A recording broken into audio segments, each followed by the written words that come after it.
आजच्या व्हिडिओमध्ये आपण अशा 5 सफेद वनस्पती किंवा फुले बघणार आहोत, जी आपल्या घरामध्ये असणं खूप शुभ असतं. घराच्या आसपास त्याचे तुम्ही जर थोडंसं एक झाड लावलं तरी ते तुम्हाला खूप लक्ष्मीवर्धक ठरणार. तुमचे म्हणजे पैसे येण्याचे मार्गही उघडतील. तर 5 पांढऱ्या लक्ष्मीवर्धक वनस्पती. 1. पांढरी रुई. हिला श्वेत मांदार असेही म्हणतात. या वनस्पतीत लक्ष्मीचा वास असतो. याची 14 वर्ष पूजा केली असता त्याच्या बुडाशी म्हणजेच खोडात गणपती तयार होतो. त्यांचा वास राहतो. अनेक आध्यात्मिक गोष्टीसाठी ह्या वनस्पतीचा उपयोग होतो. 2. पांढरी कण्हेर.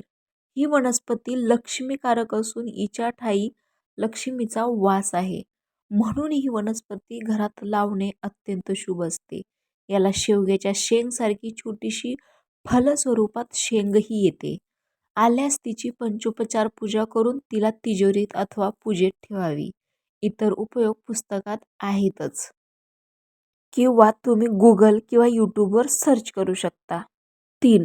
पांढरी शेवंती. ही वनस्पती देवीची प्रतीक असल्याने देवीचा निवास असलेली ही वनस्पती घरात असणे हे सर्वच कार्यांसाठी अतिशय शुभ असते. 4. पांढरी भुईरिंगणी. हिला लक्ष्मणा असेही म्हणतात.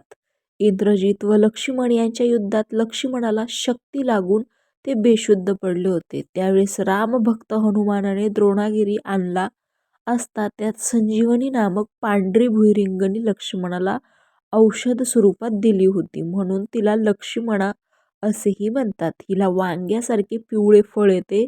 यामध्ये 2 प्रकार आहेत, वेल आणि वनस्पती. ही वेल स्वरूपात न लावता वनस्पती स्वरूपात ती लावावी. इतर उपयोग पुस्तकात, यूट्यूबवर, गुगलवर तुम्ही सर्च करू शकता. सर्वात शेवटची महत्त्वाची आणि सर्वांच्या परिचयाची पांढरी जास्वंदी. जास्वंद ही अत्यंत औषधी वनस्पती असल्याने हिचा अनेक आजारांवर उपयोग होतो. स्त्रियांच्या आजारांसाठी विशेष गुणकारी आहे. लाल जास्वंद जसे गणेशप्रिय आहे तशी पांढरी जास्वंद लक्ष्मीप्रिय आहे. आणि लक्ष्मी म्हणजे नक्की काय, तर जो हा मानव देह मनुष्याला मिळाला तो सुदृढ निरोगी असणे.